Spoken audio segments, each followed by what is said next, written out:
Welcome into OutKick the show. I am your fearless leader, Clay Travis. I hope all of you are having fantastic Tuesdays wherever you may be across the country or around the world.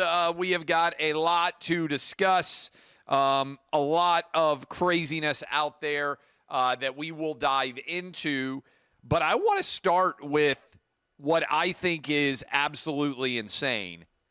ESPN has now announced that they are going to have a new streaming app. And some of you are old school OutKick fans. You've been watching and listening to this show for years and years. And one of the things that I got right a decade ago, which was considered at that time not a very smart take, I think, not a very popular take, was I said, you and me and everybody out there don't realize how good we have it with a cable satellite bundle. Didn't cost that much money. For around $100, you could sit down and you could watch pretty much any sporting event, whether it was on ABC, NBC, CBS, Fox, ESPN, FS1, NBC Sports Network, all of the ESPN2, TNT, TBS, whatever outlet you watched, whatever sport you watched, you could, and I'm an old man, I admit to this, for one friggin' remote control. This is my Comcast Xfinity remote. I still have Comcast here in the house. All you had to do was sit down, you flipped it on, and you could watch virtually every game, and it only cost you about $100 a month, roughly. And a lot of you out there, you started bragging. You're like, I'm going to cut the cord. I'm going to cut the cord. I'm going to be saving so much money. I don't even need cable. You still feel that way? Because now if you cut the cord, you probably still kind of wish you had cable, but now you got to pay for Netflix. You got to pay for Hulu. You got to pay for Peacock. You got to pay for Paramount. You got to pay for Amazon Prime. Apple TV, so many ESPN Plus, Disney Plus, so many different frigging apps, streaming apps out there that you're now, I bet a lot of you are paying more now than you ever paid for cable. And now comes the most expensive offering yet in the streaming universe. A little bit earlier today, it was announced that ESPN will be charging $29.99 a month for ESPN. That is the channel that you used to watch on cable television. Now you'll have to pay basically $30 a month for ESPN times 12, over $300 a year to be able to get ESPN by itself. And in the meantime, you had been paying, I don't know what the dollar figure is now. Nobody knows exactly. Everybody negotiates different. But single-digit dollars for all of the ESPN programming networks as a part of your cable and satellite bundle. And I walked you through it. The thing about the cable satellite bundle was everybody pays, but sports fans actually get an incredible deal because your Aunt Agnes or your Grandma Lucille, who never watched sports, they paid for you. They subsidized your sports viewing, and in exchange, you subsidized their lifetime viewing or their AMC viewing or whatever it was. Everybody paid a relatively low amount. Cable and satellite bundle was an incredible deal. Now everything is streaming. You don't save money. You pay more. It's harder to find the games that you want to watch. There are blackouts all the time. I'm an Atlanta Braves fan. It feels like my games are on 7 or 8 different networks now. We get blacked out all the time. I can't get MLB extra innings. My kids are smarter than me. They can find illegal pirated feeds, but they have all sorts of issues because you're getting all sorts of pop-up apps and downloading viruses and everything else. Just not a good situation. And now ESPN is going to try to get you to pay $30 a month for the ESPN app. And I asked you guys, I said, this has now been announced. I think the Wall Street Journal broke the news. but ESPN put it out on their official accounts earlier today. And I thought the numbers would be bad. I didn't think they would be this bad. 500 of you have responded already in the comments. I asked a simple question. ESPN has announced its new app will cost $29.99 a month, the most for any streaming service per month ever, which to my knowledge is true. Will you sign up for this, for it this fall when it becomes available? Over 35,000 of you have voted in this poll in the first 3 hours. I am retweeting it right now to put it back at the top of your Twitter feeds if you want to go vote in this right now. 98% of you said no. Only 2% of you said that you would subscribe for this. I think asking if you would sleep with Rosie O'Donnell would be more popular than whether or not you will subscribe to the ESPN app. This is a sports audience, as you guys know. I'm not claiming that my sports audience is 100% representative of what sports fans think. I don't think anybody's audience is 100% representative, but my audience likes sports a lot. If only 2% of you are going to pay for this, ESPN is in real trouble.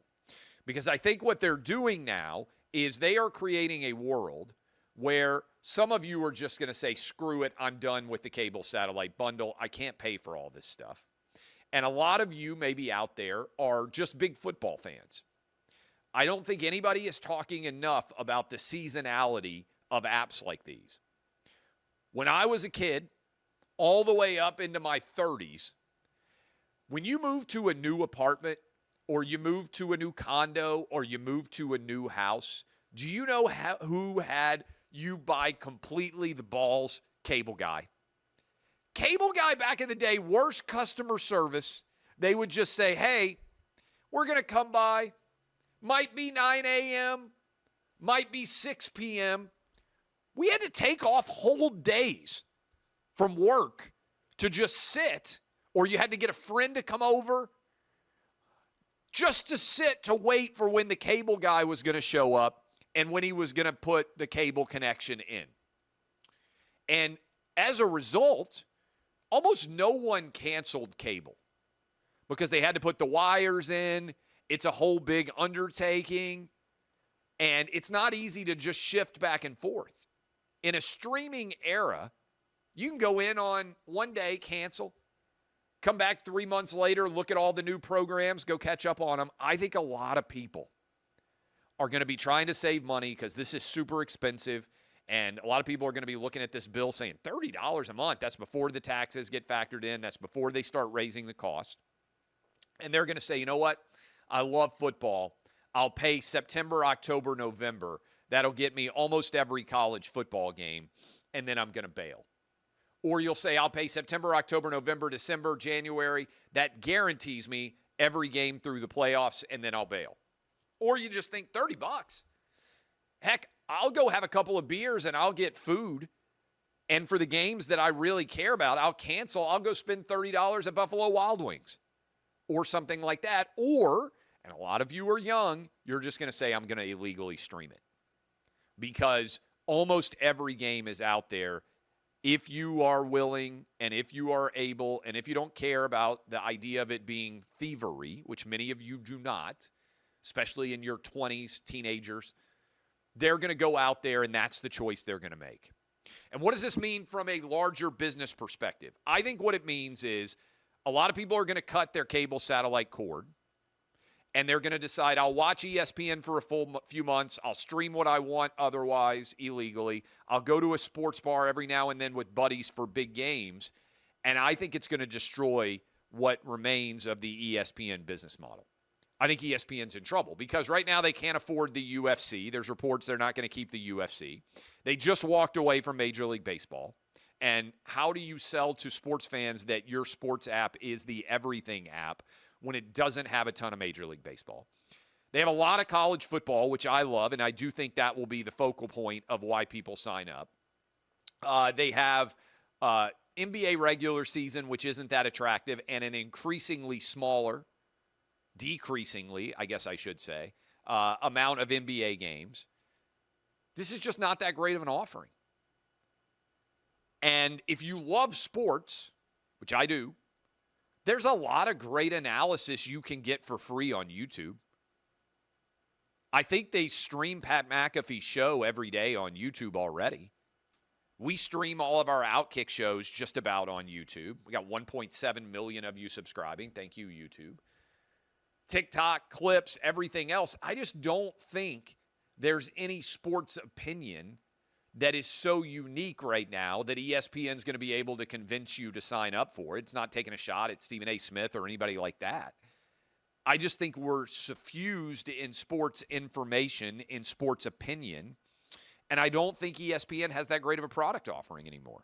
So this is a long way of saying I think this is going to be transformative, and I think this thing's going to be a huge failure. I just don't think there are that many people that are going to spend over $300 a year for ESPN. I think some people will subscribe for a few months for the sports they care about the most. I think this is a major issue. And here is my prediction. When this goes live in the fall, they probably are going to have a bundle because they'll do it with Disney Plus early on, and they'll do it with Hulu, and they'll come out of the gates, and they'll get the usual suspects in sports media to be like, this thing's a huge success. And then I'm telling you, watch it. I don't think it's going to work. And I think there's going to start to be a little bit of a panic set in over how difficult it's becoming to get games streamed, and fans are going to be revolting. And I see it in my mentions every time I talk about this. There's a lot of y'all who are like me, and you just say, hey, I'm a fan of this team, right? Like my family are fans of the Atlanta Braves. I want to pay a golden ticket. I'll give you $100. I want to know that every single Atlanta Braves game that I want to watch is never going to be blacked out. And whatever your favorite teams are, increasingly, I hear more and more of you saying this. Remember, the regional sports network business models have completely collapsed. They went bankrupt.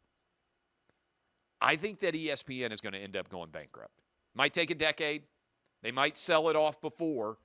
I think what they are spending on sports rights is untenable relative to the revenue that they are going to be able to produce. I think they are in significant straits, dire financial straits that are going to accelerate in the years ahead. Save it. Maybe I'm wrong.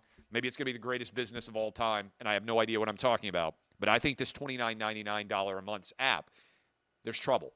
And if 98% of you, 35,000 of you voting are saying I'm not paying for this, where is the market? Who's out there like, I've got to have this? I just don't see it. Speaking of not seeing it. Do you guys believe that the Dallas Mavericks actually won the lottery and there wasn't shady shenanigans involved in it? Because I'm going to be honest with y'all, I don't believe that the Mavs decided to trade Luka to the Lakers. The entire Dallas Mavericks fan base revolts against them. They have a 1.8% chance of winning the NBA draft lottery with a number one overall pick, Cooper Flagg, that is one of the best, most desired players in a decade or so, maybe longer.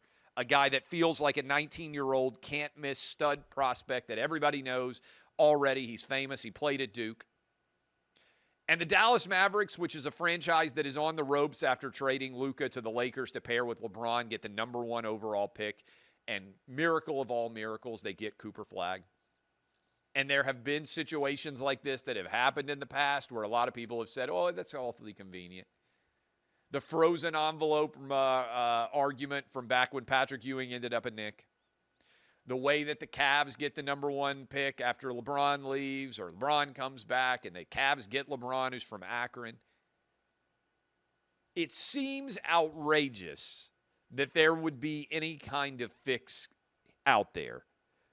But Buster Douglas beating Mike Tyson 42-1 was more likely than the Dallas Mavericks winning the NBA draft lottery like they did on yesterday night.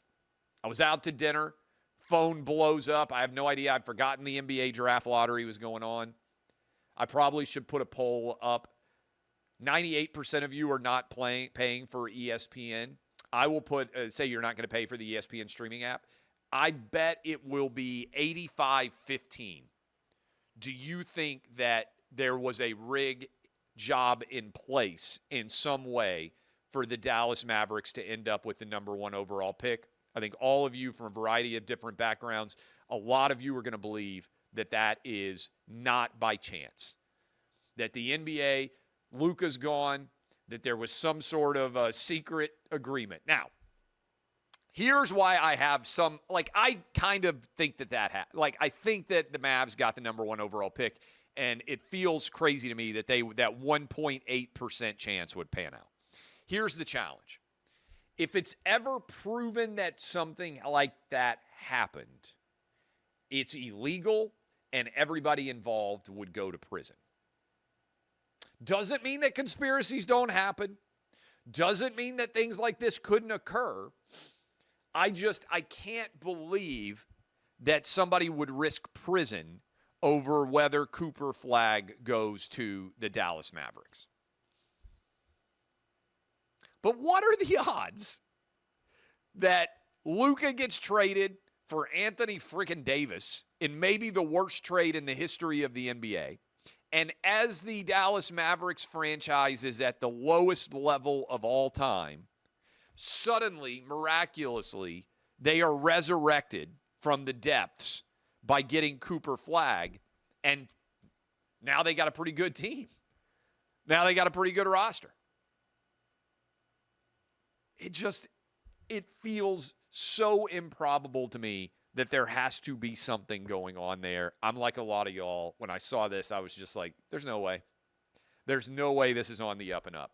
Speaking of not being on the up and up, Joe Biden, who I've been telling you for a couple of years, did not have the mental or physical cognition to be president of the United States. Jake Tapper, Alex Thompson, new book, Original Sin, coming out next week.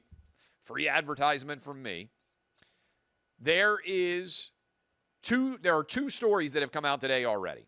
One is, and this is staggering, I'm going to dive into it in more detail, that George Clooney, according to this book, which has been excerpted by the New Yorker, George Clooney was not recognized by Joe Biden at the June 2024 super high-end Hollywood fundraiser that Clooney and Julia Roberts and others hosted for Biden.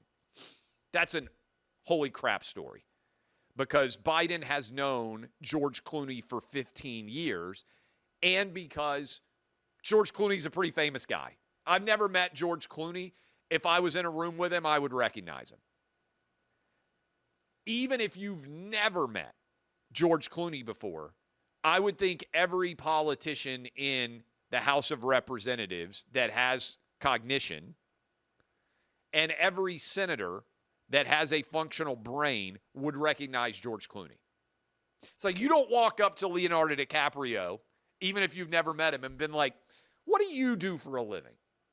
DiCaprio's like, hey, Titanic, heard of it? It made several $1 billion. I'm Jack. I'm the one who said don't jump. Maybe, possibly ring a bell at all. Most of you would say, yeah, I've seen Titanic. You don't walk up to Tom Cruise. What do you do for a living? Yeah, I did Top Gun, asshole. Like most people, there are relatively few people that are so famous, no matter what your background is, you would recognize them in a crowd. George Clooney is on that level of celebrity where virtually every American would recognize him. Beyonce, what do? I sing. Taylor Swift, oh, what is it you do for a living? Well, I'm Taylor effing Swift, right? There's only a few people in America, maybe there's 50 of them, that are so famous every American should know them. Biden not only didn't recognize George Clooney, according to this story, he had met him several times over the last 15 years and didn't recognize him. And I remember this story well because there was a viral video, which I believe I shared, of Biden freezing on the stage there in L.A. and having to be helped off the stage by Clooney, but Obama in particular had to take Biden's elbow and lead him off the stage. And of course, this later led, in the wake of June 27th, the debate, this led to Clooney penning an op-ed for the New York Times saying Biden needed to step down and Democrats needed to have a mini primary. But actually, what Clooney should have done is just gone public and said, Biden didn't recognize me. He can't do this anymore. Do you remember when everybody tried to argue that Trump needed to be 25th Amendmented? Remember when everybody talked about Trump walking down a ramp at West Point? Oh, my goodness, he could barely walk. You know those stories have vanished in Trump 2.0? I don't even hear very much about disinformation or misinformation anymore because the biggest cover-up maybe in American political history, which was self-evident to everybody watching this show, and if you listen to Clay and Buck, we talked about it for years, Biden didn't have the mental or physical capacity to be president. So not only did George Clooney say he wasn't recognized, also a story out saying Biden's advisors believed that Biden was going to have to be put in a wheelchair if he were to win re-election because he would have been unable to continue to walk. This doesn't shock most of you because you've heard me talking about it, but I do think it's worth noting how much so many people in legacy media lit themselves on fire. I've got a couple of stories for you here. 2 days before the June 27th debate, when Biden effectively ended his political career, Oliver Darcy at CNN, this is published Tuesday, June 25th, right-wing media figures are desperately pushing conspiracy theories about Biden ahead of the debate. Here's what he wrote. Donald Trump's allies and right-wing media have a problem ahead of CNN's presidential debate. They've set the bar too low for President Joe Biden. For years, and particularly over the last few months, MAGA media has portrayed Biden as a senile, mentally incapacitated elderly man who can't remember what he had for breakfast, let alone run the federal government. That might sound like an exaggeration to those who don't tune into Fox News or listen to talk radio, but it's been a real and constant theme in the right-wing media universe. To support the narrative, these outlets, I'm reading from CNN, and personalities have seized on Biden's verbal gaffes while ignoring Trump's and presented out-of-context video clips to their large audiences, a deceptive but effective strategy the Biden campaign has struggled to meaningfully rebut. Oh, that's interesting. Was it actually a right-wing conspiracy theory, or were those of us who just used our brains right about Biden not being able to use his? NBC, some of you may remember, had a story where they even came after your boy. NBC News, this is 13 days before the presidential debate that would end his career.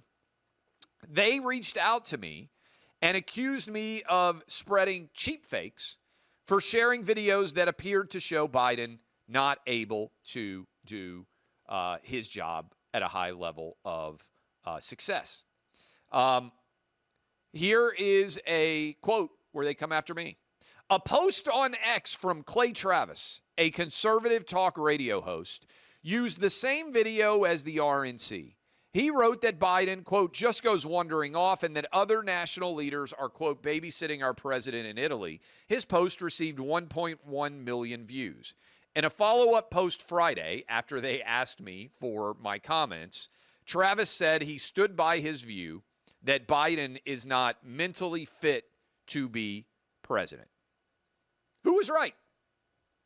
As all of these stories are coming out. Was it NBC News, which wrote a story accusing me of spreading cheap fakes? Was it CNN that said that right-wing media had lost its mind trying to argue that Biden wasn't up for the job? I think it was us.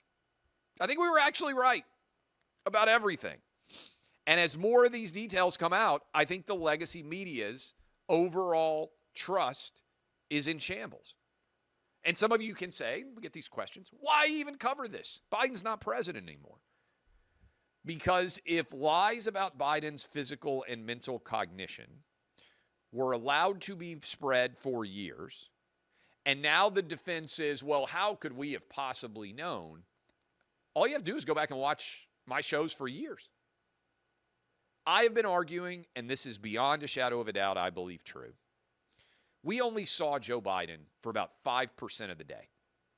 They hit him from public about 95% of the time, 90% of the time. He didn't do very many questions, didn't do very many interviews, didn't do that many public events. And yet we were all able to see him fall on the stage at Air Force, wander around, try to talk to dead congresswomen in the audience. We were all able to see that he was unable to do the job in the very limited amount of time that we saw him in public. What did Jill Biden see? What did Dr. Jill Biden actually see behind the scenes? I had a conversation with my wife about this. I think I've said it on the show before. I've got a public job. I'm live for 3 hours, about 4 hours a day at America's Newsroom this morning with Bill Hemmer, Dana Perino. I got Hannity later today. I told my wife, as I watched Biden decline, I said, you're going to outlive me by 30 years. My wife's in great shape. She's going to live to be 120. She might outlive me by 60 years, 70 years. Who knows? I said, at some point in time, if you notice that I have lost my fastball, you're going to know before anybody who listens on the radio is, because you're around me all day, every day. You're going to see all those signs. Imagine what Jill Biden saw. And she still insisted that Joe should run for re-election. I think she is going to emerge as one of the all-time villains in American political history. And you guys know I'm a huge history nerd. And so I told my wife, don't be like Dr. Jill. Please sit me down and say, Clay, and some of you are already saying, we're already here, Clay. You make no sense. Okay. I said, please sit me down and tell me when you start to see that I have lost my fastball. I don't want to be a shell of the person that I used to be on live radio or live television. That's a conversation that I had with my wife because of what I saw Jill do with Joe. Now, you guys know I'm a history nerd. Long after anyone watching this is gone, one of the things that I regret about any individual lifespan is all of the incredible stories that will happen that I won't be able to read about. If you like history, you really just like hearing about all the stories about people before us. I am here to tell you the 2024 presidential campaign, in particular, the debate on June 27th, followed by the near assassination of Trump on July 13th, followed by Biden dropping out of the race on July 21st, is going to, over 100 years from now, maybe hundreds of years from now, when people read or watch documentaries about this era, they're going to say, no way. This is an unbelievable story. Much like I love reading about old political campaigns, 1860, 1864, whatever it is, I am here to tell you that that is going to be continuing. And this will be talked about long into the future. After anyone watching or listening to this is gone, people are still going to be talking about the 2024 presidential election. I just think it is unbelievable, the story there. A couple of other stories that are significant out there. YouTube. We talked about the move to streaming and how complicated it now is to watch games. YouTube announced that it's going to get the Friday, September 5th opening Chiefs-Chargers game positive. Anybody will be able to watch it for free on YouTube. I've been of the belief that this is where everything is headed, by the way, because the only way to me that you can justify what's now being paid for all of the sports rights on a streaming basis is they're going to directly market targeted ads to you. So when you watch Amazon or you watch Netflix, they're going to know everything about your family. And if you just had a new baby, if you just got married, if you just retired, If you just bought a new car or you're in the market to buy one, they're going to know, and all of us are going to get specially targeted ads. And I've been predicting this for a while. It still feels inevitable to me. These streaming companies are going to buy gambling companies too. So while you watch, let's say, the Knicks-Celtics Game 5, in the future, you're going to be able to go in right there on that app and place a wager, and they're going to allow you to live wager while the games are going on too. This feels inevitable to me. I don't know how long it's going to take, but that to me is the only way that the dollar figure of what's being paid can be justified in the years ahead. Finally, we were talking about it some on the show. Congratulations to the long-suffering Knicks fans out there. I hated to see Jason Tatum. It looks like tear his Achilles tendon with the way that game ended. But the Knicks went up 3-1.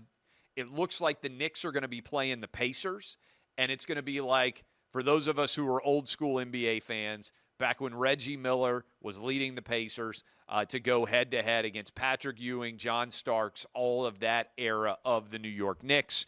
The fun of a fan base that has long lost, finally celebrating wins at last is something that I enjoy no matter where we come from in the world of sports. And it is going to be super interesting to watch going forward. I think the Knicks are going to close out the Celtics in 6, maybe even in 5. They've gone up 3-1. We will talk about all of that. Some good news, by the way, to close with here on the show. As I am speaking to you, stock market continuing to surge. Let's see where it is right now as we come up on the close of the day. Stock market right now, S&P 500 over 5,900. To put that in context, it means that the stock market is now up since the new year started. So if you just pretended none of this chaos happened, if you just did what I tell you to do, look at your 401k every 6 months. Ideally, don't even bother checking it year to year if you otherwise are overreacting. S&P 500 back over 5,900. It is now up on the year and up around 1,000 points since we had the tremendous collapse of April when our country was going to completely fall apart, we were told. Also, inflation dropped to 2.3%, new 4-year low. That, my friends, is great to see. I mentioned yesterday that I just paid $2.87 for a gallon of gas in West Tennessee, lowest I can remember paying in years. Gas prices down by half. You might have noticed, not getting talked about very much. The economy actually in a very good place right now. Odds of a recession collapsing. All of this very favorable. I'm going to be on Sean Hannity tonight, so I will see all of you then. Sean is going to be live from, I believe, Saudi Arabia, where he is with President Trump right now, part of his Middle Eastern tour. Love all of you guys. This has been OutKick the show. DBAP unless you need to SBAP. I'll be back tomorrow. Thanks for hanging with us here on OutKick the show.